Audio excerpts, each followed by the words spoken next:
आज जेल में हमारे नेता माननीय श्री अरविंद केजरीवाल जी को मिलने गए थे।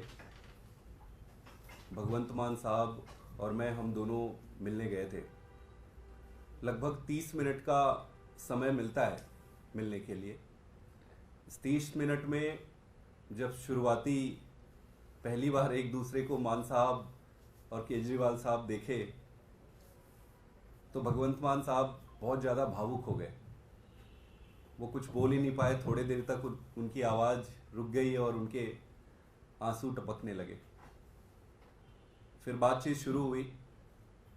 बातचीत में हमने सर से पूछा कि सर आप कैसे हैं, आपकी तबीयत कैसी है, आप कैसे हो। तो उन्होंने कहा कि मेरी चिंता मत करो, मेरी चिंता मत करो, मैं संघर्ष के लिए तैयार हूं।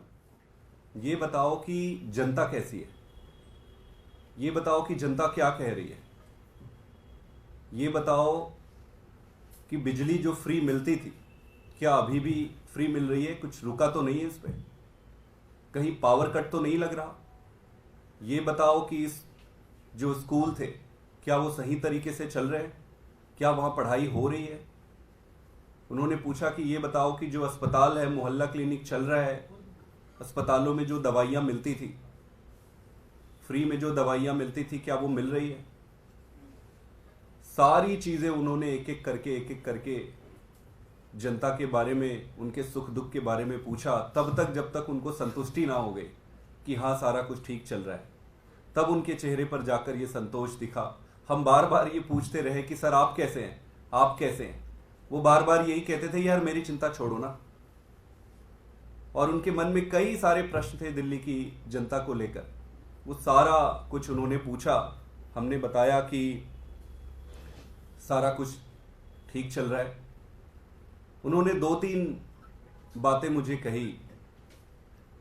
उन्होंने ये कहा कि अगले हफ्ते से 2-2 मंत्रियों को वो जेल में बुलाएंगे और वहां पर उन मंत्रियों के विभागों का रिव्यू करेंगे कि काम कैसा चल रहा है और गाइडलाइंस और डायरेक्शन देंगे।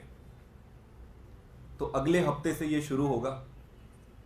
इसके साथ साथ उन्होंने मुझे ये भी कहा कि सभी एमएलएस को ये मैसेज पहुंचा दिया जाए कि वो जनता के